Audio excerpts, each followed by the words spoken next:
Hi friends, బాగున్నారా? ఇక్కడ చూస్తారా, చికెన్ 30 కేజీ చికెన్. అటు సైడ్ డ్రమ్ములు అయితే మటన్ 25 కేజీ చికెన్ సేర్వా ఇవన్నీ చేస్తున్నారనమాట. మటన్ ఉడికిచ్చి తీసుకున్నారు ఫ్రై చేయడానికి. చూసారా, మటన్ ఫ్రై అయితే రెడీ అవుతుంది. మా నాన్న చూసారా ఎంత కష్టపడుతున్నారో. ఆ పొయ్యి సెగలు కాసేపు కూడా ఉండలేకపోయాను నేనైతే. దూరం నుంచే చూస్తూ ఉన్నాను వాళ్ళు చేస్తుంటే. ఇవంతా మాకైతే కాదండి, పక్కన ఫంక్షన్ జరుగుతుంది పక్కింట్లో. వాళ్ళు చేసిమ్మంటే అమ్మ వాళ్ళు చేసిస్తారనమాట.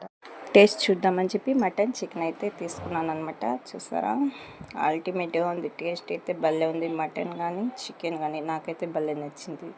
ఈ క్రెడిట్ అంతా మా అమ్మకి, మా తమ్ముడికి, మా నాన్నకి.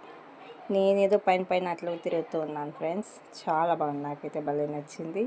ఈ సండే భలే బాగా పోయింది నాకు. Okay friends, bye. మీరు బాగా ఎంజాయ్ చేయండి.